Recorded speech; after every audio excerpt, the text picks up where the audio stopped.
I'm Logan Webb, and you're listening to TortureCast. You're listening to a podcast by and for fans of the three-time world champion, San Francisco Giants.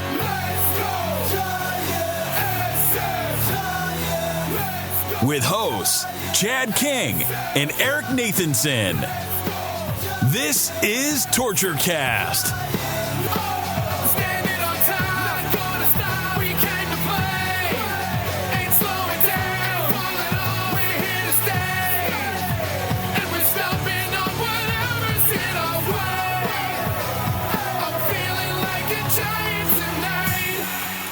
It's Monday, August 8th, 2022, and this is episode 260 of the TortureCast, the podcast by and for fans of the very mediocre San Francisco Giants. I'm your host, Chad King, and joining me from yet another new state, we're just adding to the list here, is Eric Nathanson. How you doing, buddy?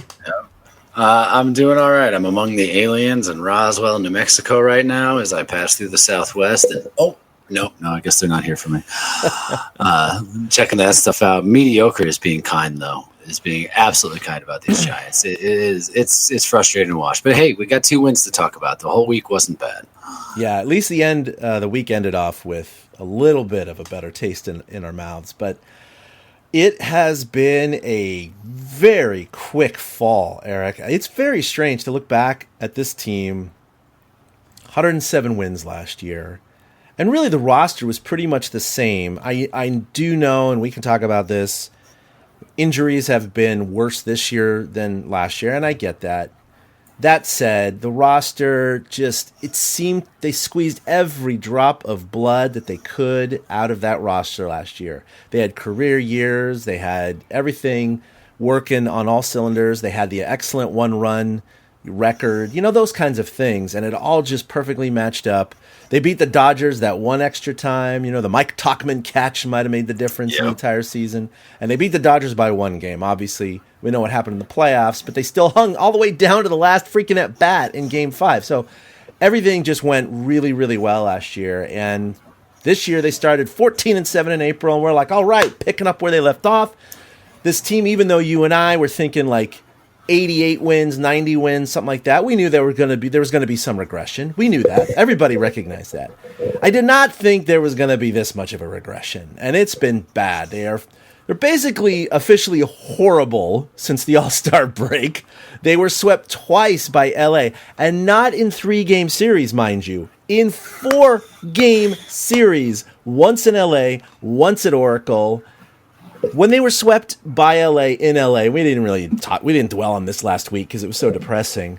That was the first 4-game sweep since 1995.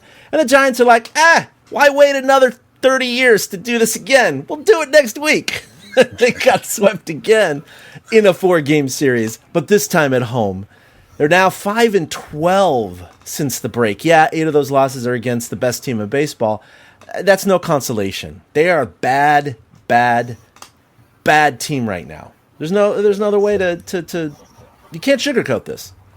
Yeah, you talk about the losing. It's the first time they've lost 8 straight to the Dodgers since 1979 in the same season. Before that series against the Dodgers, the home team had won every game. I mentioned that last week on the show, and it was like, oh, hey, and then they lost 4 straight.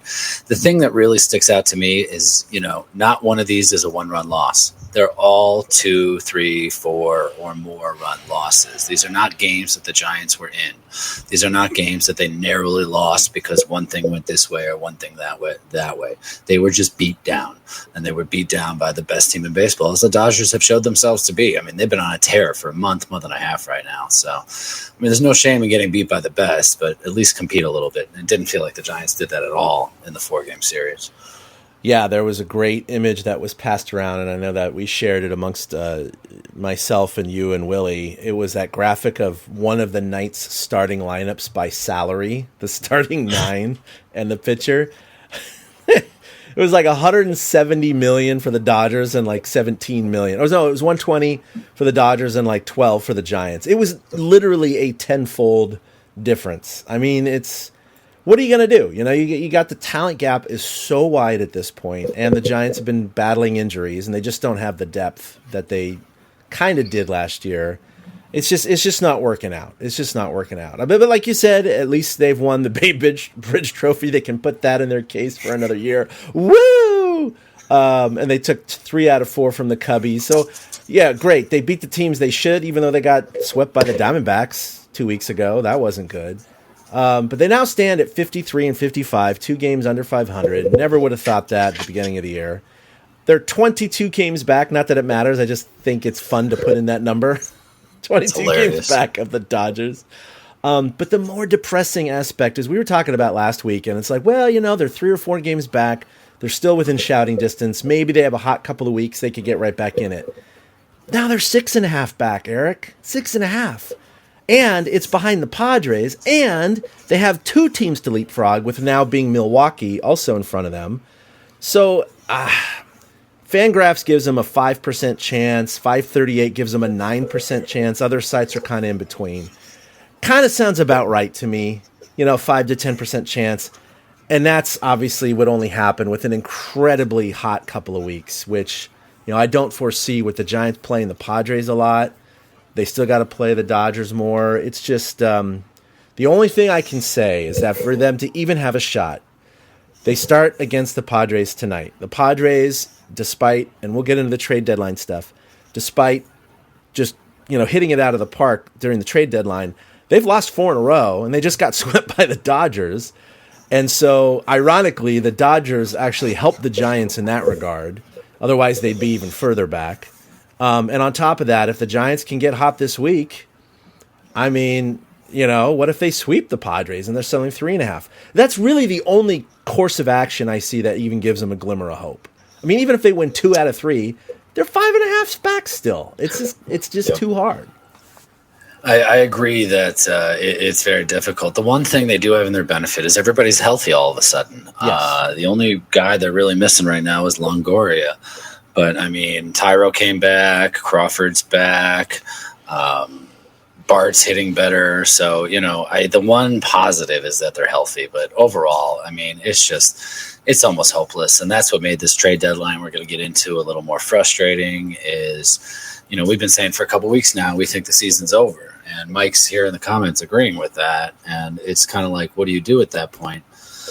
And the Giants didn't do anything. They made little small moves, and I like J.D. Davis so far as an addition. He seems like a giant, cousin J.D. But, now they're healthy, but I think it's too little too late. These teams that they're chasing are not pushovers. I mean, Milwaukee is on the outside looking in right now, and Milwaukee was projected to be a World Series team. I picked them to go to the World Series this year. So that makes the NL that much tougher. I mean, Atlanta's not going anywhere. Philly's not going anywhere. And the Padres aren't going anywhere. I don't care what the Dodgers did to them this weekend. They're not going anywhere.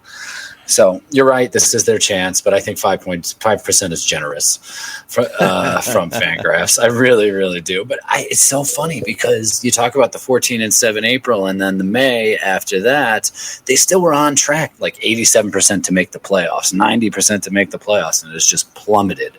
I'd love to see that graph. It has just plummeted over the last few months. So that's where the Giants, they find themselves in having to win every single game at this point. I mean, think about it. They have more losses this year than they had of all of last year. Or they're tied. I'm sorry. They're tied right now with the same amount of losses that they had last year, 55, when they won 107 games. So it's mind-blowing to think that 2 months are left in the season and they've equaled last year's loss total already. I don't know what you're talking about. I mean, if they win every single game left, they'll win 107. So, I mean, it seems it's a possibility. I mean, that's the same argument for every team. Well, if they win every game, they're going to win it all. No kidding. 162-0. No problem. Yeah. 11-0 in the playoffs. Yeah. We root for it every year, and it usually gets blown up the second or third day of the season. Yeah, you make a good point, and I put it there in the notes that at least if there's any silver linings right now or anything to be positive about, it is the fact that the Giants have gotten a lot of their parts back with Jock and Crawford and Estrada. Estrada made immediate, impact in the game. Obviously, Joey Bart, since he's been called back up, has been fantastic. He's been hammering the ball. Jock, I'm sure, he was the Giants' one of 2 All-Stars, but the only one that played in the game. And, he started the season so hot, way up there at 17 bombs. He has not hit a home run in, whatever, 6 or 7 weeks. So he needs to start contributing back to this roster. Otherwise, yeah, they just have no shot. And with Longo coming back at some point, yeah, it helps him a little bit. But at this point, the guy's had limited contributions lately with his injury history. So we'll see what happens. But yeah, let's talk about the trade deadline. We last recorded a week ago Monday, which was the day before the deadline. And so we haven't had a chance to talk about what happened. We'll talk about the Giants first. So we were hoping that they would do something, but you and I talked about it. We knew that most likely they weren't going to do anything big, and in fact, we were pushing for them to sell. Sell Rodon, sell Jacques, maybe both. They did neither, and, look, with the Giants not making the playoffs this year, at least most assuredly, most likely, Rodon's going to walk. I think we all see that coming. He's qualified for his minimum innings to opt out of the contract. He's due a big payday with the performance from this year and his avoidance of the injury list.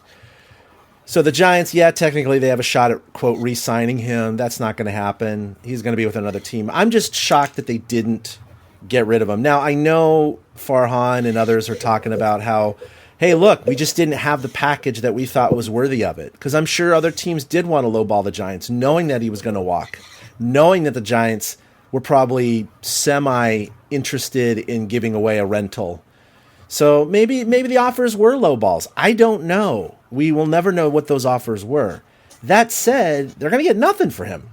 So yeah. I don't know. I don't know how low you have to sell your soul to the devil, but it just seemed like the Giants had an opportunity there, and they passed on it. Yeah, there definitely was. I heard the Cardinals were in on them towards the end. The Yankees were in on him towards the end. So there were definitely some nibbles around baseball. I think the fact that it was such a player-friendly deal screwed them. The fact that Carlos really has control over everything. He already passed his innings limit. Like you said, he can opt out now and become a free agent. And so teams didn't have a guarantee that he would be there past this year. But, maybe look at this year. I think Rodon could have helped so many teams in the postseason. I mean, even you look at the Giants, Webb and Rodon would be an amazing 1-2 punch. So imagine Rodon on another team becomes a 1-2-3 punch, with, say on the Yankees, you got Garrett Cole, you got Nestor Cortez, and then you'd have Carlos Rodon. Yeah, that'd be formidable. Right. The Cardinals, they've still got their old guys and decent pitching, but Rodon would have been from the left side. Instead, they got Quintana from the Pirates to fill in their gap, which just blows my mind because he was a scrap heap find last year for the Giants. And they traded for him and Stratton during the deadline, which totally blew my mind. But it was a missed opportunity with Carlos Rodon. It felt like 2019 all over again. It felt like they were saying, okay, well, we kind of like some of the guys we have. We don't think we can get much for the other guys, so let's just go for it and see what happens. But that doesn't seem to be the case. It's not the same as that year. Madison Bumgarner and Carlos Rodon are not the same players. This is not about nostalgia. As Giants fans, like you said, we were talking about sell last week, and they stood pat. I know they sent off Ruff for Davis and they sent off Casale, but they basically everything was lateral. There was no real help coming back at any level, and this is what I keep coming back to. What's the plan? What is the plan? Is the plan to just go bare cupboards and go after Aaron Judge next year? Is the plan to build somebody? Because the Giants farm system, as good as it is and actually has built itself up, what have we seen prove from it? What prospects have we seen come up from the Giants farm system the last few years and contribute? Austin Slater doesn't count. He's not a Farhan project. Mm-hmm. Ramos doesn't even count. He's not a Farhan project. So if Farhan's supposed to rebuild the minor league system, where are all these guys? Why do they all keep stalling out at Sacramento? So it's hard to see the overall plan right now. And I think trading Rodon would have added to the idea that they had a plan in place. Now I just don't even feel like they have a plan. I really have no idea what Farhan's doing at this point.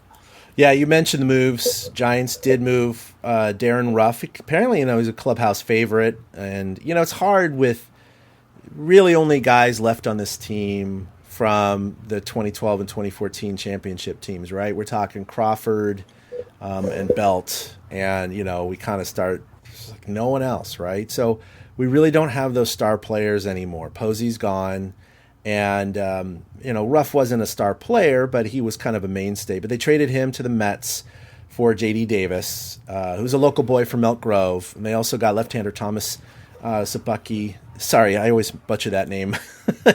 He's pitched one game this year, and it was when the Giants lit him up for 9 runs. Right. And then Class A pitchers Nick Zwack and Carson Seymour. So they also, of course, traded away Kurt Casale. It is interesting that they got rid of Casale and kept Austin Wynns. But they also traded away Matthew Boyd, of course, has been on the IL for a while from Detroit. And they got righty Michael Streifler and catcher Andy Thomas. And like you said, these are just lateral moves. These aren't major replacements or upgrades or anything. Yeah, they got a couple of minor leaguers for it who may or may not do anything in the future because, like you said, there still hasn't been that impact from a minor league player that was developed in the Farhan regime. Granted, this is year 4, I believe, of his oversight of the farm system. So things do take time, I get it, and we're waiting for some of those guys to come up. But patience is starting to wear thin, and I know it's what have you done for me lately. And you and I have always been on the Farhan train, especially after last year. In Farhan, we trust. And there were a lot of signs that things were going in the right direction. I do agree with you, Eric. I watched some of Coffee in the Cove and other things that I've read, and hell, they even had Farhan on KMBR and being interviewed, and he was asked directly, like, it was like a question from you and many other Giants fans. Hey, Farhan, you didn't indicate what you want to do. You didn't say we're going for it or we're developing, right? We're just staying pat, and it's very mixed signals, and so clearly staying pat is not good enough. He made some comment about how we're focusing on the present or something like that. The present is crap. Why are we focusing on the present? How about this future that we were promised? You know, we've talked for years about, the Giants are going to clear money off the books. The Giants are going to clear money off the books. It doesn't feel like they're setting up for anything. No, it doesn't feel like they're setting up for a damn thing, you know? You would have figured that if they had gotten rid of Rodon or Jock or did something like that, it's like, okay, they're trying to load prospects, they're clearing some of the books, even though they're only for this year, actually, so I guess it's not really clearing the books. And they're going to be loading up maybe with an Aaron Judge-type signing in the offseason, right? And maybe they'll build around him, and when these guys come up in a couple, 3 years, the Giants are going to be amazing. We thought they were ahead of the build last year, and apparently that was a little hocus-pocus magic. A little bit of good luck, a little bit of everything sprinkled in to produce that magical season. The most wins ever in Giants franchise history. I mean, this is not, for people calling it a, quote, fluke, 162 games is actually not a fluke. It's statistically, that's not it. It's not a fluke. You can have things align in terms of career years and everything like that. If you wanted to find that as a fluke, go ahead. But, they did have a plan, and it executed well last year, but it executed probably much better than they ever expected. So we thought they were ahead of the plan. Now they seem kind of back behind the plan. And let's go ahead and expand this talk a little further. We know what the Dodgers have. They didn't do a whole lot at the trade deadline. They don't need to. Those guys are a freaking super team. And they got still like the third best farm system in the majors. They're loaded for years. The Padres are like, yep. Baby, come here. They just opened up the Brinks truck and went to town. And they got everybody. Of course, they got the prized fish in Juan Soto. And the thing that's so amazing about it is that I never expected the Giants to get him. I know they were, quote, at the table, but I think they're at the kids' table, to be honest. Yep. They were never with the adults, right? So Farhan could say, oh, yeah, we were at the table. It's like, yeah, whatever. It's like poker. It was like you guys pushed in for $50 after, and then someone went all in, and you're like, nope, and you backed off and folded. I mean, that's what it felt And we also like. heard this crap when it came to Harper. We heard this crap when it came to Giancarlo Stanton. How many times are we going to hear they're in on somebody instead of they got somebody? And it's frustrating because, Soto's not a rental either. They have him for 2.5 years. So he's under control for 2.5 years. And I think that's excellent. I think that's fantastic. And I know they had a little snafu with Eric Hosmer, which is pretty funny. But he ended up going to Boston on that one. But I love this quote, and I put it in the show notes here. And I can't remember who said this, but a lot of people were worried, like, well, you would have had to given up half the farm system for Juan Soto. Oh, my God, you would have just neutered the Giants farm system for years to come, just as they're getting better. Oh, my God. This quote, you can hoard all the prospects you want and hope that one of them becomes Juan Soto. Or you can just go out and get Juan Soto. And I mean, it's not complicated. That's pretty damn simple, right? You break it down like that, and it's like, it's true. It's like, did the Padres give up a lot? Yeah, they did. They got Juan Soto for 2.5 years. They don't know what those prospects are going to develop into, Right, they're prospects. Yeah, it's insane, and they obviously got Drury and others. I mean, they really loaded up, and so on paper they look great. Who knows? And the Padres still may Padre. We keep joking about them. Probably not, but they're not. They don't have a fantastic record. They're 61-50 right now, and they're in slot for the third wild card spot, so they could go and get swept in that first round. Who knows? But the fact is that the GM and them are going all in right now, right? They're built now for the next few years with this roster. The Dodgers are built for the next 4 years with their roster. And the Giants are just looking up at all this. What are we supposed to think as fans when the GM, you're like, all right, Farhan, let's prep. Let's see what we can do. Let's sell here. Let's try to load up the finances. Let's go for a judge. Let's do something. And he's like, yeah, we're just gonna. Can I give you these corn nuts for your Cheetos? You're like, what? They're both salty, good snacks. You didn't upgrade. Like, what the hell? It was just so depressing. It raises so many questions for this offseason. If we don't see a plan in action, I'm really going to start believing that there's no plan. Because you mentioned prospects. They're just prospects. You don't know what they could do. That's what the definition of the word prospect is they are prospectively good players. And like that quote says, you can either hope that one of them is going to turn into Juan Soto, or you can go freaking get Juan Soto at the age of 23, have him under control for 2.5 years, and hope to sell him on staying long term. And I get that they might not have had a competitive offer, so I can't blame us, the Giants for that one. No, but in a sense, you can. Right, but in a sense, you can kind of you have to wonder. I mean, I think Webb and maybe Duvall were the only untouchables, so you got to figure that they were willing to empty the cupboards for Soto. It's just it gets frustrating because none of the prospects are showing us anything, and what does it turn into? That's what prospects are there for. I mean, no offense to minor league players, but they are currency. That is just how the game is, and the business is. The model is at this point. They're currency. And, I love minor leaguers. They should be paid more money. The minor leagues are fun. But as long as you're owned, quote unquote, by a team, you're currency, and that's what they are. And the Giants just didn't didn't have something to offer. And I'm with you. You go for the big guns when you can go for them. He wasn't going to win them anything this year, but hey, it would have kept him from going to the Padres. I mean, that would have been a big sell too. I'm all in on the Padres. I'm going to say it right here, right now. I've said it in other places. I think they're the second best team in the National League now. I think Bob Melvin puts them over the top. No, you got to line up. Yeah, you got Tatis, you got Soto, you got Machado.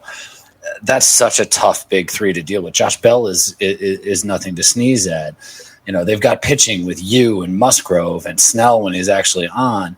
And I think this year they're not going to blink. I don't think they're going to blink. This is not the Padres of old. These guys have been through the ringer before. They saw what happened last year with the Giants and Dodgers, and they want some of that. So I give credit to the Padres, like you said. They went for it. It'd be nice if the Giants did something to signify, and that's why it brings me back to my original point. This offseason is going to be the interesting one. We have to see what the plan is because, the only money on the books for next year is Crawford at 16, Wood at 12.5, Disco at 12, Tommy at 11.5, and Cobb at $9 million. That's it. That's all that they have handed out. So they have 100. I don't know about that. They have 100 million to play with probably. So maybe they can do something with that finally, instead of just moving parts around. I don't know about you. I'm starting to get sick of every day there's some sort of transaction. Farhan picked up Steel Wool. Farhan picked up Mike the plumber. Like, great. That's fantastic. What is that? You know what I mean? Like, there's a reason these guys are role players. You can't have a team of role players without anybody to build around. And this is going down a whole nother road. So it's just, I'm a little jealous of the Padres this year. I'll fully admit it. And getting Juan Soto was a great move for them. It really was. The guy knows how to win. He's won a World Series already. Why wouldn't you want that? Hey, we're all jacked up now. And joining us mid-rant is one Willie Dills. Willie, are you there?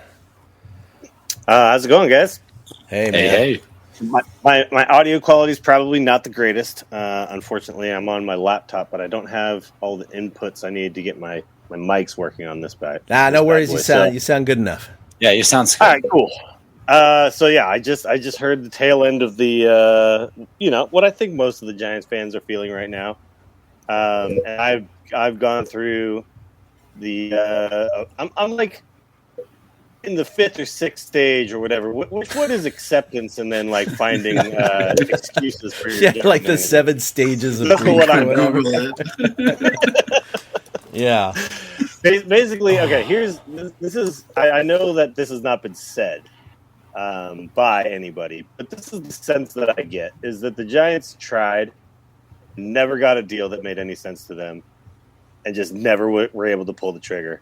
Like nobody was trying to give them enough that they felt like unloading Jock and unloading Rodon made sense. They didn't have enough to compete with the Padres for Soto. I remember it was basically like, okay, they're out. And then all of a sudden, oh, wait, they're a dark horse. And I'm like, no, they're not. No. Yeah. Who's it was saying all this? leverage. Yeah. Who's saying this and why are they lying? It's like we as fans see that nothing really happened, but we have to take into account that we don't really know what was going on the phone calls, on the emails. I just get the feeling nobody offered us anything of value. And Farhan just said, I'm not going to just trade off these guys just because I should. Or just because, everybody thinks I'm going to. He's looking for a deal, and the deal he was looking for never materialized. So it sucks. It's annoying. It's frustrating. But, it's like we're in half of a bad season after a historically great season. I'm not ready to light it all on fire just yet.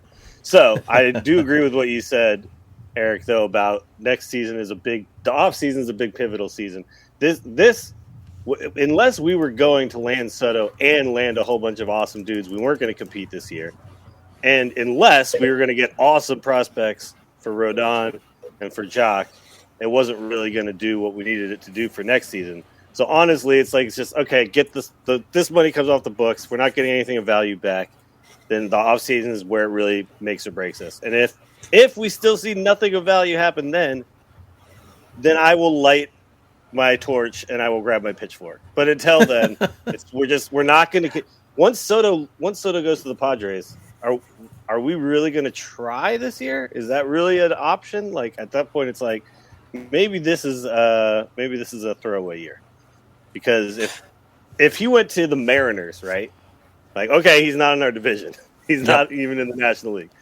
But no, he went to the freaking Padres. Like, just gut punch. Like, instant gut punch. I mean, I guess better than the Dodgers, but ultimately kind of worse in a way. Because that puts now 2 teams ahead of us that we are not going to catch, right? So, I don't know. There's just the way everything played out, it's just what it feels like we did not have the pieces in place to make the moves that the other teams were able to do. And Farhan probably just kind of sat there going, I can't make these moves. We don't know what was offered to him for Jock or Rodon, right? And if it was awful, were we going to be happier with awful? Like, probably not. So I don't know. Well, the thing with Rodon though is the only thing they're going to get if he walks off his contract is I think they get a compensatory pick. So in my mind, why not get something for Rodon now? Because he's going to walk away free and clear at the end of the year anyway. True, but you also then basically you're like, okay, we're going to give up everything, and then maybe those prospects are absolute crap, right? So in his mind, he might think half a year of Rodon, where at least we still every 5 days we get some exciting baseball potentially for a season that's already going to be thrown away, and the money comes off the books. That might look like more attractive to him. You know what I mean? Yeah, that's the 2019 scenario that's being repeated right now. Yeah, I mean, unfortunately, as a baseball team, you still have to try to put some butts in the seats, and if you don't do that at all, it's like we only care about the titles, right? That's all that we have to worry about. That's not, I'm sure, what Farhan hears on a daily basis. By the way, only worry about the titles. That's just not how baseball works, unfortunately. But it is frustrating. It's absolutely frustrating, and basically, it makes the rest of this season like I really appreciate what you tweeted the other night. This is the Joey Bart. Wait for Joey Bart's at bats this season. That's it. Yep. That's all I care about. Liz, that's all I care about now. The rest of the time, we're just going to be in the concession stands. You know what I mean? Like, it's just like there's no reason to care about any of it anymore at this point. I don't need to see Jock flail or anymore. I just want to see Joey Bart's improvement at this point. That's all I care about. I assume that him and Rodon are gone next season. So, my investment is definitely diminished there. And now this is all about Joey Bart. This is all about Logan Webb. This is all about, I still like to see Yaz run into some here and there. I'd like to see, maybe a few guys like just play themselves into higher values, and then I'd like to see some of the young guys just come up and play. Yeah, it's really hard to look at those lineups when they were playing the Dodgers that they were rolling out every night, and you're just like, holy crap! Like their 7, 8, 9 hitters would be the greatest 3, 4, 5 for the Giants. Yeah, like we were putting out 6 minor leaguers essentially. Yeah, we got your mean Mercedes batting 3rd and 4th. I mean, come on. And he was just sent down. So I mean, Yeah, I know. So he goes from our 3rd hitter to sent to the minors. Yeah, he's one of the 6 minor leaguers you're talking about. That's just the way that this season has gone, and unfortunately, it's not just a lack of talent or a lack of moves or all this. We've had ridiculous amounts of injury problems this season. We haven't been able to field the team that we started with at all. So it's just one of those years, man. It's kind of a lost year, and so you have to salvage what you can, which is development of younger players. Yeah, and that's where we're at now. You got to shift focus. And then you get J.D. Davis, of course, coming over. Kind of a equal player-ish to Darren Ruff. Younger though. A little younger, but I did think 5 years. That was amazing.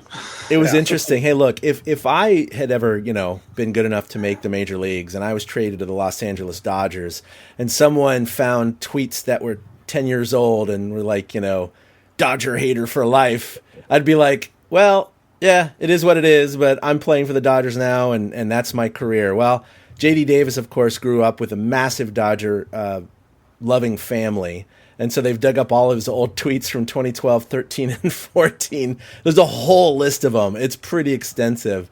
But just one of them, this is from October 2012.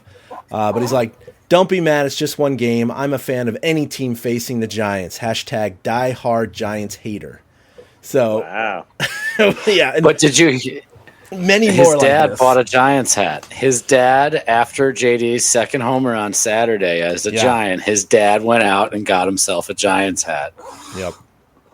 Exactly. So, he said he's excited to play the West Coast and come back home and be close for family, blah, blah, blah, blah. But look, it is all good natured. But if you want, you can go look up some of his old tweets. Nothing like, expletives or anything like that, but just clearly showing, back in the day, before he made the pros, he was definitely a huge Dodger fan and a Giants hater. But I'm telling you, man, I'd play for the Dodgers if I had the opportunity to play in the major leagues. So, what are you going to do? You talked to Logan Webb, who was like, I was an A's fan. I wasn't really a Giants fan, know, and now he's all in diehard Giants. His dad's all in diehard Giants. I think his dad might even be a listener, right, of the show. And that's what happens. It's who pays your paycheck and the team that you grow around. And I could see J.D. Davis sticking around. That was a good move, I thought, for the Giants. They got 4 players for Darren Ruff. How the hell did that happen? Yeah. I mean, somebody wanted a right-handed power hitter. So, that's what I'm saying, though, about these deals. It's like we don't see what was on the table, and we see that Farhan was like, look, I got a chance to fleece the Mets here a little bit. I'm just going to go ahead and do that. And then everything else he'll probably looked at just looked like crap, so... it's like, yes, it's frustrating, but man, I still got faith in the guy. He still has a proven track record, so I have to assume he made the best decisions he thought he was making in front of him. But it's not like anybody. It's not like other teams are just gonna go, oh yeah, we want Rodon, so we're gonna give you 3 top prospects out of our minor league system. Like Rodon's a true rental. He's not like Soto. Jock, a true rental. So.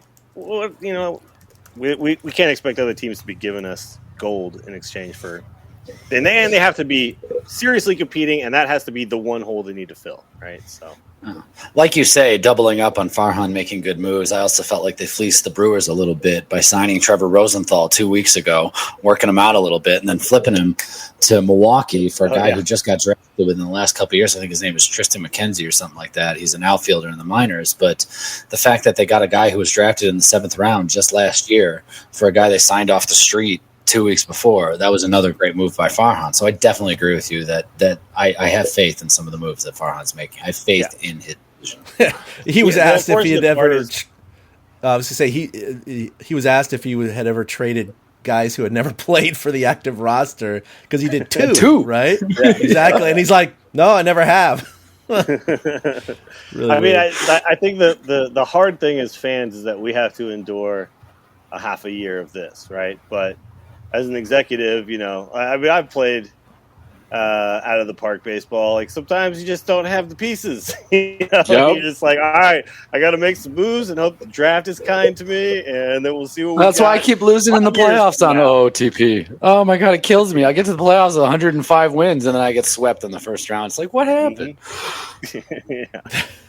I mean, we're nowhere near like another, another 3 World Series in 5-year run. We're nowhere near that right now, but we didn't think we were near that in 2010. So correct. It's like we need to just make a couple of smart moves. We definitely do need to pick up somebody of substance at some point, and and hopefully some of the guys that we do have now start to blossom a little bit. I mean, we've been hearing about Luciano forever, right? So maybe the plan is like when that guy's here, we're ready.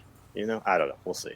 It's just the rest of the season is definitely going to be hard.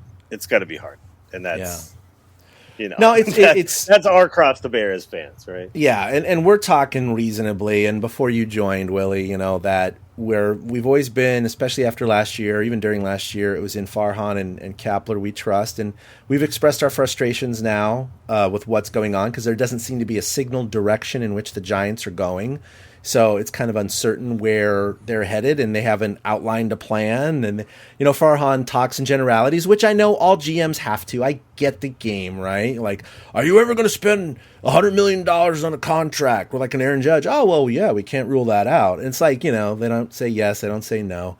But, I think we're being objective enough expressing our frustrations, but certainly not to the extent of half of Twitter calling for their immediate dismissal, despite the fact that they just won Executive of the Year and Manager of the Year. And it's like, suddenly, fire them. It's like, well, who else are you going to hire that's going to suddenly turn the ship around with this freaking roster and all the injuries? What are you going to do? It's like blaming him for Kapler for all the bullpen problems. What the F is he supposed to do? Nobody is doing their job down there. He trusts Brebbia and Duvall, and that's the list. So, I mean, sometimes you got to look at what these guys have been given to work with. Bring Bochy back. And it's like, you do realize that he lost more than 90 games several times, guys. Like, this is... Oh, yeah, we had tons come on, man. Years before it all fell 2017. I mean, this is the thing about this season for the Giants. It's tons of injuries. I mean, have we had Lamont Wade be in the lineup for longer than a week? And Belt and Crawford and, everybody being freaking hurt, and then a bunch of DeSclafani was supposed to be a key part of our rotation. Gone. Bullpen supposed to be one of the best in baseball, the worst in baseball. Like, it's just, these are all things that a manager's not going to fix. Yeah. A general manager's not going to fix. These are things that happen sometimes to a baseball team.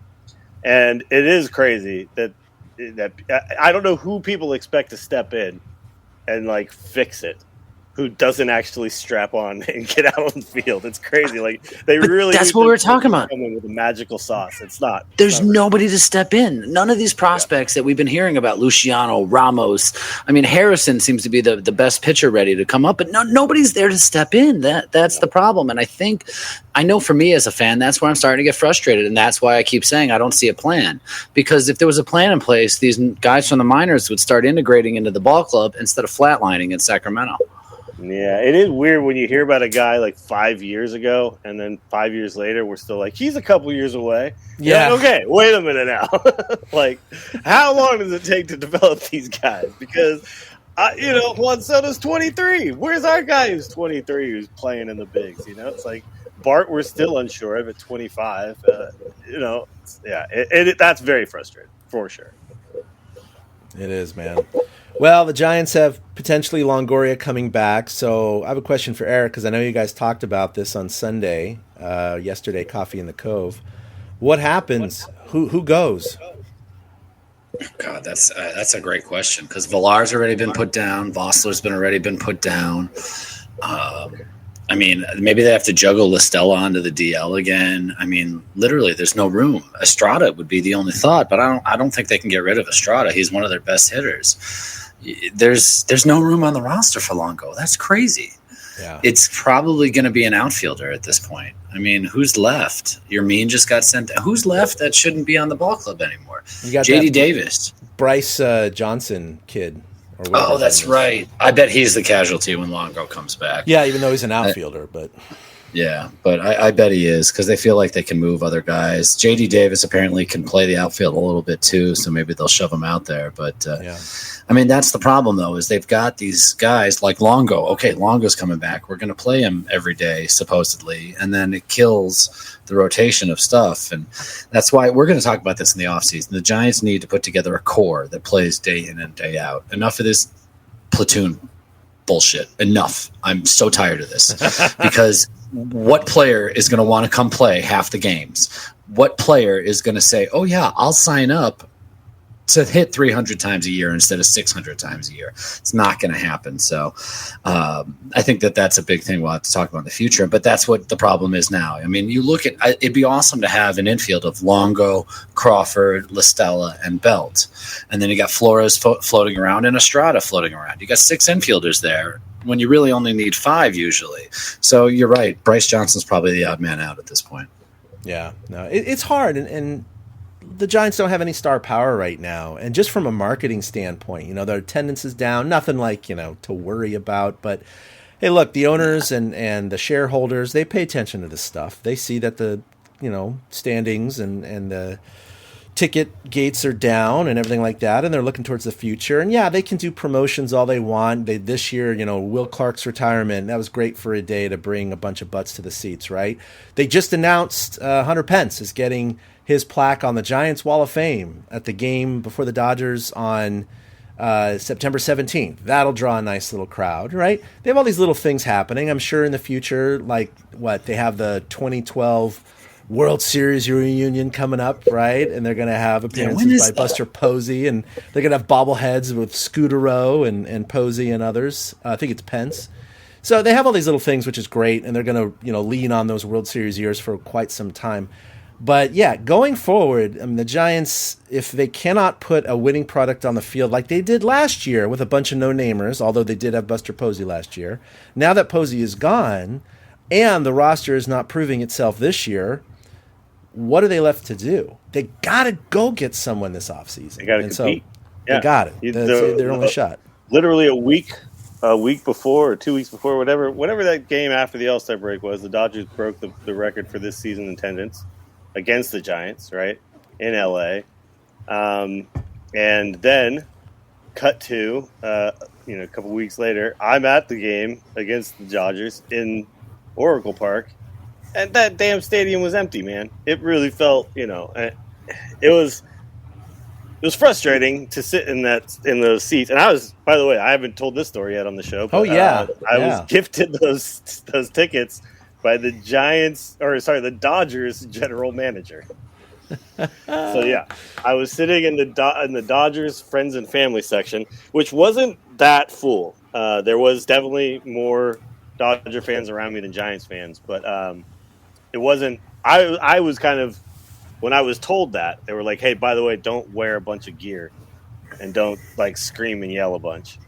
I was envisioning I was just going to be the one guy not in a Dodgers jersey sitting amongst everybody, but no, there was 3 or 4 people to my right who were all Dodger fans, and they were going pretty crazy, and then 2 rows in front of me there was a whole row of Dodger fans, but that was pretty much it. So, but I found out basically that I have a friend of mine, a close friend of mine through the MGA, who lives in Austin, is apparently friends for 20 years with the Dodgers general manager. So, super close. can just basically ask for Brandon Gomes. Can just ask for tickets, whatever he wants. Wow. Yeah. That's a nice hookup. Yeah. You know, it was funny. And Your description of that reminded me of when I used to see the Giants at Wrigley. We used to get our tickets from the official score because his wife worked for my father. And he always got us visiting family seats. So, like, as much as you were told not to wear Giant stuff, Don knew immediately, I don't care if they wear Giant stuff. They're going to be surrounded by Giants people. Like, I watched a game with Kruko's family. I watched a game with Dusty's family one time. The Bonds family was nearby for another one.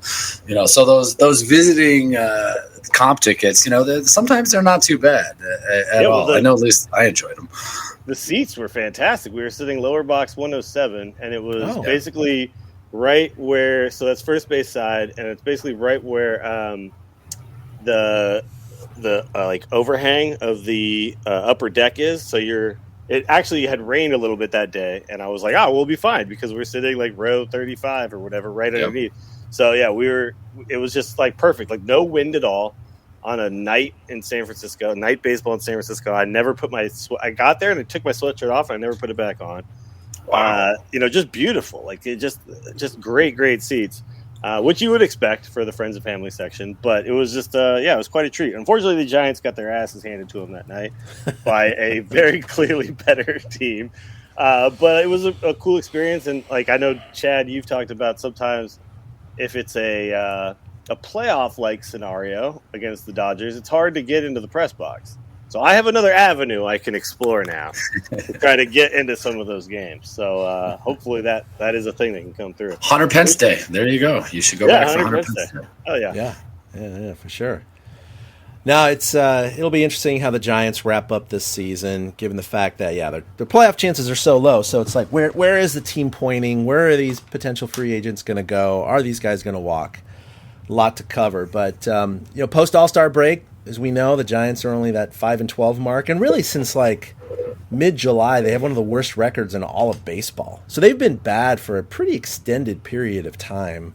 But post All-Star break, they're 27th in OPS, 27th in batting average, 25th in runs scored, 27th in ERA, and then 20th in like WHIP and batting average against. I mean, if you look at your individual stat leaders for qualified players, which the Giants have few of because they platoon so much and there's been so many injuries, that's the minimum, like a 3.1 plate appearances per game.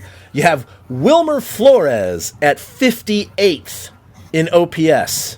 So that's the top Giant. I mean, in OPS. He's our star player right now. Yeah, and this is what's so sad about it. I mean, you see literally like 6 Dodgers and 5 Padres ahead of him on those lists, right? Not to mention Cardinals and other teams. It's just the lack of talent on this team is really, really hard to comprehend at this point. Again, I know injuries are a part of it. They're playing half of the Sacramento River Cats for half the season. I get it. But it's just, it's hard. It's really, really hard. And the fact that, we kind of look back at the season and go, what happened to them? Well, hell, they're around 500. To be honest, maybe it's a miracle they're this good with this roster. I don't know. I mean, it doesn't help that Crawford has a 639 OPS, Yeah. I was definitely a couple weeks ago still thinking, playoffs.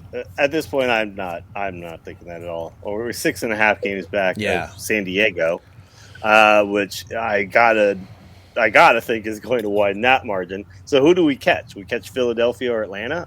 I don't think so. So at this point, I've put all that thought out of my mind. Yeah, and I'm finding other things to enjoy about baseball.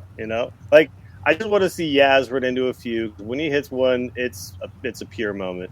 I'm considering, like, I'm just going to probably tune into, like, Astros games, Brewers games, San Diego Padre games. I just want to see some good baseball at this point. So I'm going to keep going. I'm going to watch every Giants game, of course, but I might be, just kind of looking around the league, trying to check out other players and start thinking about who the Giants could maybe get, right?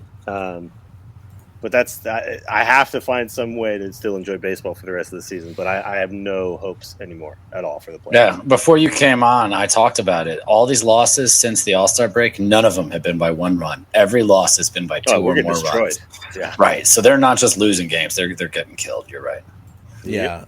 And, as of a couple of weeks ago, I kind of the same thought as you, Willie. It's like, look, with expanded playoffs and they're only a couple games out of the last wild card spot, I mean, they could still do this. They could catch fire. They're not going to be this bad for the rest of the – oh, wait, never mind. And, it was kind of like the even odd year thing where, when you guys started the podcast in 2011. I mean, we had a lot of fun in the World Series years. And in the down years, we had stuff to focus on. And, one of the things that I always enjoyed about it, if you look at a silver lining, is like, well, they're pretty much out of it now, so I'm not going to stress about wins and losses. I'm not going to sit on the edge of my seat going, every win matters. They got to get in the playoffs. Now it's kind of like, okay, they're not getting in the playoffs, so the wins don't really matter as much as a fan. Now it's about the development of the players, seeing how some of these, Joey Bart and company do. It's stuff like that we can focus on. And like you said, looking at other players that might be free agents this coming off season, who the Giants might target, how other teams are doing. Just enjoy baseball in general as a baseball fan. Tune into other games on the MLB app, right? It's the way you got to look at it. Yeah, we're Giants fans first, but baseball fans too. And so sometimes your team just doesn't do it and they fall flat on their face and you just roll with the punches and try to enjoy other aspects of the sport. There was. We have to acknowledge. Go ahead. I was going to say there was a post on MLB subreddit from a Giants fan who was asking fans of other teams to pitch them on why they should start following their team. So all the comments are basically like, "Oh, you watch the Blue Jays, man. We got power. We got pitching. We're exciting." And it was very interesting, kind of reading into. Because I don't pay that much attention to American League teams very often, things like that. It was really interesting reading about how these other fans feel about their team.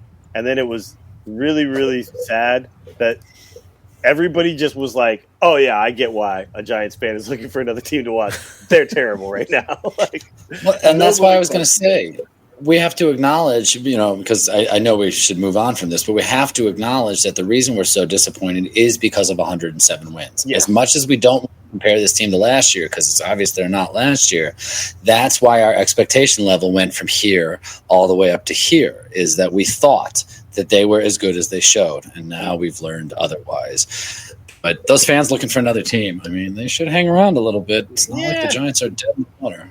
I'm not that guy yet, but I am a guy who's looking for, enjoying baseball. And I will say, I've been as a fan, I've been at 53 and 55 many, many times. Absolutely. This is not the worst season of baseball I've ever watched. It's not 1985. That's all we can say. Yeah, right? I mean, come on. Like, growing up, we were never good. And then suddenly, every now and then we were like, oh, what is this? Willie McGee? Wow, we're in the playoffs. Jake. Yeah, I know. By the way, that guy got DFA'd again. I know. Yeah. He came so out. So did Duggar. Yeah, Duggar did? I missed that. The Rangers DFA 2 guys the other day. The Giants scooped up the other one, Steel Wagon or whatever that guy's name is, but then let Steven Duggar go. Right. Basically, at this point, Farhan is like your buddy where you go to the record store together and you're looking at the new releases, and he's just in the dollar bin, just trying to find some old something that he can listen to because he has no money and no. And that's the problem. Every now and then, he's got to buy a new album. Yeah. He's just grabbing up anything. He's like, oh, this guy, he's a lefty. And you're like, all right, dude, whatever. It was funny when Jake McGee, his first 2 innings were perfect with the Brewers, and social media guy, why did we get rid of him? Look what he's doing with the Brewers. And everyone's like, pump your brakes, dude. It's been 2 innings. And sure enough, he got blown up and he got just kicked out. So it's like, I mean, if they don't need Josh Hader anymore, they don't need Jake McGee. No, right? Good point. We'll get to see Hader tonight, probably, or at least over the next 3 nights. That's why I'm going to kind of watch the Padres this year, the rest of the way. They're going to be exciting. Yeah, they are. And I said it to Chad before you came on. I think they're the second best team in the National League now with their talent and Bob Melvin at the helm. So, I don't mind if the kid brother gets something. The Giants have won a ton. When they first made the trade for Soto, I was like, oh, they might they might be almost as good as the Dodgers. Then they played the Dodgers. I was like, oh, wait a minute. The Dodgers are really freaking good. Never mind. I forgot. Still got to play the games. Yep. Yeah, I mean, but you kept saying 2017, Eric. I mean, yeah, that was the year we were fearing 100 losses, and they came awfully close, 98 losses. And again, that was under Bruce Bochy, everyone who's calling for Bochy to be back. But, 2019, they had 85 losses. I mean, 2018, 89 losses. You go down the road, there's been a lot of bad seasons in the last 5 or 6 years, despite the recent success. So let's everyone just, chill a little bit. We're a little frustrated, but it's going to be tough in the next few years against the Padres and the Dodgers. So that's why they do need to make that shocking big, signing this offseason. We'll see. I mean, maybe it's the same thing where Farhan didn't get any offers that he liked for Madison, but that was a slightly different thing because it was kind of a postseason hero and a folklore specimen of Giants history. But this year was a little bit different, and I totally understand your point, Willie, and that's what he said in his interviews, the post-All-Star or the post-trade deadline interviews, is like, look, we got offers, they just weren't good enough, period. Mm-hmm. And it's kind of like, okay, well, you still could have gotten something for nothing, but how bad were the offers? We'll never know. It's just like this offseason, just when they went for Bryce Harper and other guys, it's like, yeah, we put a substantial offer out there, but it wasn't good enough. Is the same thing going to happen this offseason? Because everyone's going to go for Aaron Judge, right? I shouldn't say everyone, but there's going to be 5 or 6 teams making serious offers for Aaron Judge. So even if the Giants have the third best offer and Aaron Judge grew up a Giants fan, who cares? He might go to the team that has the best offer and the least state income tax, right? And then Farhan's going to be left with those questions again, and he'll just probably give the same answer. We gave a competitive offer, and he just didn't take it. And, the Giants, I don't know, at some point, if they want to make that big splashy signing, they don't have to give up any prospects for this kind of thing. They just need to give out the cash. They've got the resources to do it. They have apparently the blessing from ownership. So, yeah, maybe they need to overpay and kind of overbid for Aaron Judge. But if that's what you need to do, do it. Do it. At some point, we got to do it, right? I mean, it's just at some point so damn long. That's why I say we're going to be talking about it all off season until they do something. Yeah. If Aaron Judge actually breaks the American League record too for home runs, I mean, who's not going to be throwing everything at this guy? I know. Well, talk about buying when it's hot. It's like not the best time, but whatever. If the Giants really want Aaron Judge, they need to root for the Yankees to win the World Series, because if Judge wins a World Series, yeah. Right, he doesn't have any reason to stay. But if he decides, no, I want to become a Yankee legend, nobody's going to stop him. But he seemed sour after the contract dispute during this year, the fact that they took him to arbitration. So I think that there are a few notes. And I know Judge is the guy we all keep keying on, but like Willie said, he's from the area. He's expressed interest. I've heard through the grapevine that he's expressed interest to coming back home and he wants to play at home again. So who knows what's true and what's not. And we'll have, like you said, we'll see if they actually make a move for them and 25 other teams. Yeah, he's certainly playing like a guy who's got a chip on his shoulder and wants to get a big offer. So, but the offer is going to be gigantic. So, we got to be willing to do. And, like you said earlier in the show, Eric, got a lot of money coming off the books. It's a lot of wiggle room. So, pay him for 8 years, even if he's only going to be good for 5. Who cares about those last 3 years? I think that's just a known now. It's just what's built into contracts. It really is. Yep. It is what guys, it is. Guys, they know what their money years are, and they're not going to take anything less. So, no. So let's switch to the Hunter Pence thing. I saw Chad had in the notes. Let's feel a little happy right now and reminiscent of Hunter Pence. He's getting honored with the Wall of Fame ceremony on Saturday, September 17th, in a game before the Dodgers, which is fitting because we all remember that 2013 weekend where he had 5 homers against the Dodgers, and then he signed that big contract, 5 years, $95 million or whatever it was, to make him a Giant, quote unquote, for life. And by putting Vogie on the wall, they have said that they've exhausted their 10 years with the Giants, All-Star game, and all that stuff. So I'm really happy Hunter's going to get a place on the wall, because when you look at those guys up there, Hunter, contributed more than, say, a Robbie Thompson even did, or a JT Snow even did. So I think the Giants are doing right by him and getting Hunter there. And like I said, it's another positive thing, and it's a way to sell out for that Dodger game. They're gonna be looking for guys in a couple of years. Like, okay, well, who's the assistant equipment manager? Maybe we could bring him out and put him on the Wall of Fame. It's like, no, I'm not putting down. I didn't mean it in a way of like denigrating Hunter Pence, not at all. But I know that the old requirements were 10 years at an All-Star selection, and I guess they've added now it's 5 years plus 1 World Series title. So they're kind of expanding it a little bit here, like wink, wink. Yep. It's like they're setting it up for many guys who played for the 10, 12, and 14 teams to be on that Wall of Fame who maybe didn't play 10 years with the Giants. So I mean, it's a wall. Like, do we need all these requirements? Like, to put, exactly. In my opinion, it's pretty dumb. I know. A guy like Marco Scutaro deserves a spot. You know what I mean? Like, these are guys who are legends because of very, very few. Like, if you're talking about like time span, just a few amounts of games, but big impact, right? Because we're never going to forget like the moments these guys gave us, right? So Pablo Sandoval, sure, Cody Ross, let's go. Like, you know what I mean? All these guys were special for their moments, and to me, that's all that really matters. We're talking moments here when we're talking about just the Giants' history. So if you want to talk Hall of Fame, okay.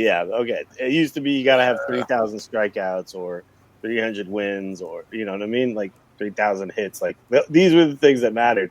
It doesn't matter when you're talking about this Giants Wall of Fame. He was hilarious. He was awesome. We loved him, and in a lot of ways, 2012 like was pretty much his World Series. You know what I mean? Yep. Like he turned that season around. All because he wanted to see what Andres Torres would wear the next day. So exactly. Yeah. Oh my God, that's awesome. I know his wife, Alexis Pence, tweeted the other day kind of that memory to the day 10 years ago. This day is when Hunter Pence was traded to the Giants. And she said, this forever changed my life because they did meet after he was traded to San Francisco and met her in the area. So it's little things like that. She was working at like some video game company. Yeah. Yep. Or not video game like review company. I can't remember what it was that she worked for. I think she worked for G4 at that time. I'm not sure. Could have been, yeah. But I was there. I was at that game when he came into the stadium and walked across the field. And I remember like the buzz of being at the stadium and being like, Hunter's here, dude. Oh my God. And we like went down to the Chop House and we were like down there having a beer. By the way, that was open after the games back then. That's not the case anymore. I don't know if me and Chad had it was a struggle trying to find a place to get a beer after the game, and then we got kicked out after like an hour. Anyway, yeah, but we were down there and like we watched on TV. They had the TV still on. They showed him walking across the field and everything. We were like, we got to go back out there. I mean, it was epic, you know. And, jeans and a flannel-looking shirt is what he was wearing that day. Yeah, too. yeah. And well, then he put the jersey on, right? And then he was shaking hands with fans and high-fiving people, and it was like, oh my God. And that we haven't had like an exciting moment like that pretty much since, as far as like a player acquisition. Yeah. Right? No, that was like, we're getting the guy. He is the guy at the trade deadline. Well, there was the Carlos Beltran trade, and a lot of us were excited about that. And God, yeah. Yeah. That didn't work out. And JD Davis has already hit more homers than Carlos Beltran did as a Giant. Let's put Beltran on the Wall of Fame, right? Yeah. Yeah, well, they took their shot. Didn't work out. So for showing us what not to do. Yeah.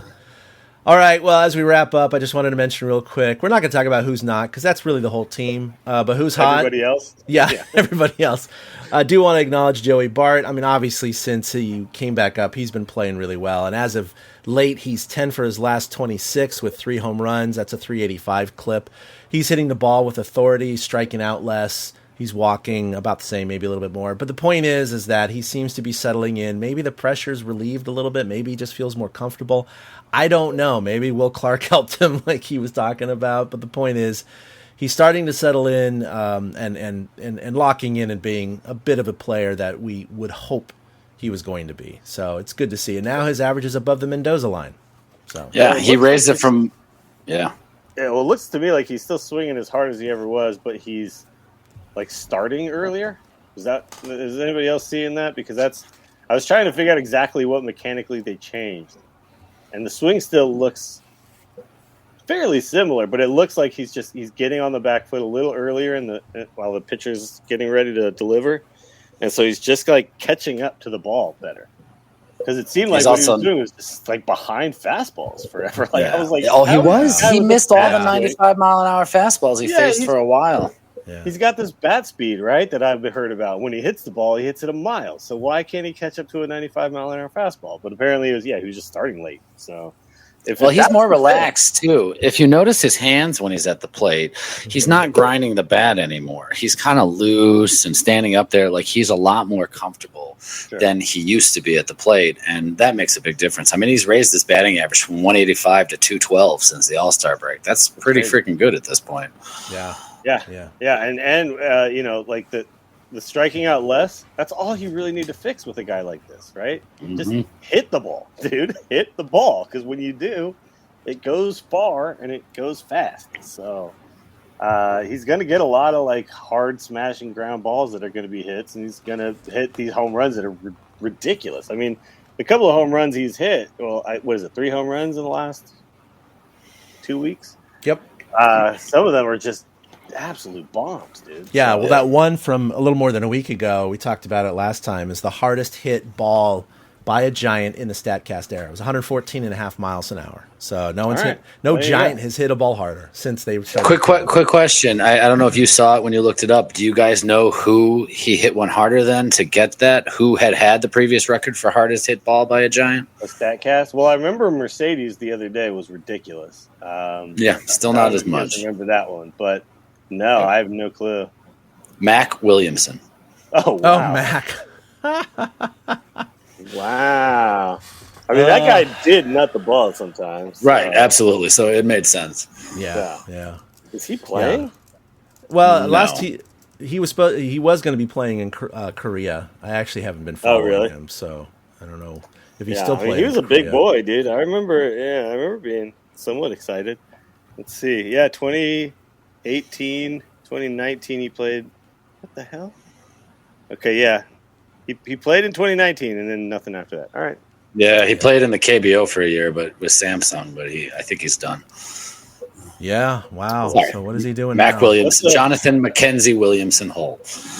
What's a 6'4", good-looking white man gonna do in this world? Can't play baseball. At age 32, right? He'll just fell upwards again. Yeah, you're right. His last year was that 2019 year, not only in the pros, but the KBO with Samsung. 154 at-bats, 40 games, hit 273 with 4 bombs. So not fantastic, but I don't know what happened. I don't know. I mean, obviously, pandemic 2020, but after that, boy. Quadruple A players, and we could do an entire show on how the Giants system is stocked with quadruple A players right now. We touched on it earlier. World Series every year. Absolutely.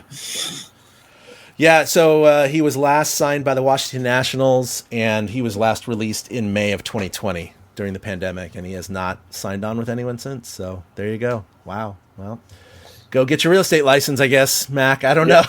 That's what you need to do. That's what I do. Yeah. Insurance is the other one. You're right. Oh, that's crazy. That's a good nugget there, Eric. All right. Well, that's going to do it for episode 260. I'm short selling this podcast here of the Torchcast. The Giants. What do they have coming up here? They got 3 in San Diego starting tonight, then 3 against the Pirates. So hopefully they can get healthy. But like we said at the top of the show, the only way they're going to even have a shot, even though we've dismissed playoff chances altogether, is to sweep the Padres. That's really the only time they have, the only chance they have to get back into this thing. So we'll look for that. But otherwise, not looking so good. But on social media, you can follow us collectively at TortureCast. Like us on Facebook. You can follow us individually at ChadK21. For myself, at 2outhits with the number 2. For Eric, at Willie Dills. For Willie, and you can find everything at torchcast.com and find this podcast wherever you get your podcasts. Eric, you got anything else going on? I know you got Giants Chatter and Coffee in the Cove. Yep. Coffee in the Cove will be live again next week. Yesterday's show was so much fun. If you just want a loose, relaxed discussion about baseball that doesn't always focus on the Giants, that's what Coffee in the Cove on Sundays is for. So usually an hour before Sunday's game, tune in on Giants Chatter. It's Coffee in the Cove, me with a couple of guests. I might have to sucker Chad in the coming 1 week and see what happens. But But Coffee in the Cove every Sunday now through the rest of the season, usually around noon Pacific, because the Sunday games usually start at 1. But if they're on the East Coast again, I will go at like 10 a.m. if it's an 11 a.m. game, that type of thing. But Coffee in the Cove has been our most popular thing over on Giants Chatter, so I love that people are tuning in on Sundays. Yeah, and then just go to Giants Chatter on Facebook and join the group, and you'll see a lot more live previews, stuff like that. I mean, this stream's going live into Giants Chatter right now as we speak, so it's a good place to go. Willie, got anything going on? Yeah, you just mentioned that we're on episode 260. This is the longest running podcast that I've been a part of, except for the MGA Mediocast, which was actually the very first podcast that I ever did, was the MGA Mediocast. And it started as just kind of a thing me and my roommates were doing as a joke in our apartment. But as some people know, the MGA has turned into, it's the Mediocre Golf Association, turned into a bigger deal than that, with 80 plus chapters and a World Championship every year. But we just relaunched the Mediocast, and so after 12 years of it, 14 years of it, something like that, we just posted episode 38 to the feed. That shows you, yeah. We did not. We had with several. So you're doing like 2.5 podcasts per year. Yeah, that's the average. Like that, yeah, but only 222 to catch up to us. Yeah, but we are doing like a special run of 10 episodes that we're going to be posting about weekly. They're not going to be necessarily on a schedule, but they're going to be more focused on like the culture of the MGA. We got a lot of new chapters this year and a lot of new players. So we know that there's a lot of people who haven't been around since the beginning and don't know all of the inside jokes and the humor that's associated and a lot of the history. So we're doing kind of a 10-episode kind of retrospective on everything. So MGAtour.com is where you can find all the info on it. And if you're not a member but you like to play golf badly, that's a great place for you to go and check it out. San Francisco is the original chapter. And we are going strong this year with like 85 total chapters across the country. So it's amazing, man.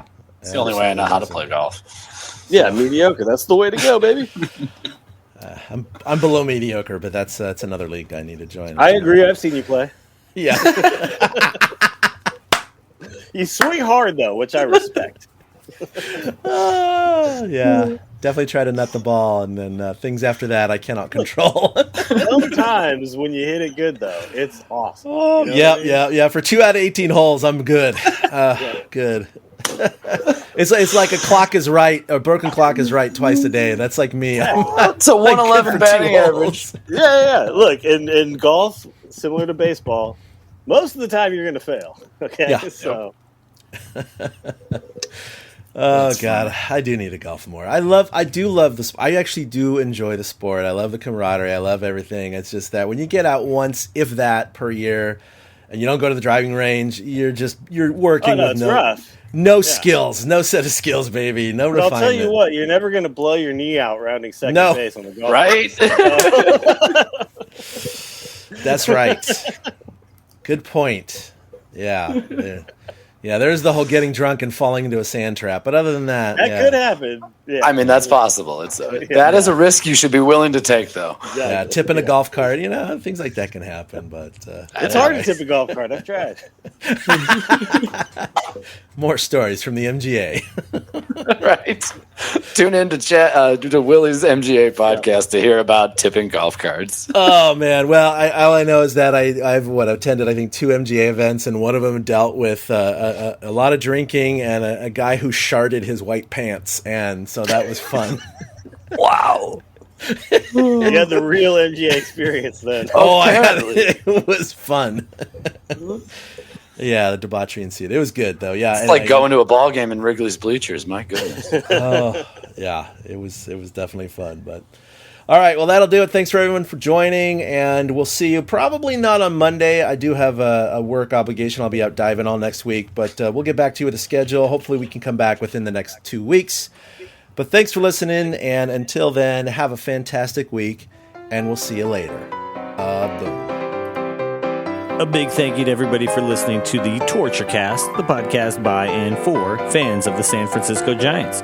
Follow us on Twitter at TortureCast. You can also like us on Facebook or check out our blog at torturecast.com. I also want to say thank you to Ashcon and Bailey for letting us use their song Feeling Like a Giant for our intro. For Ben Lee and Chad King, my name is Willie Dills saying, we'll see you next time.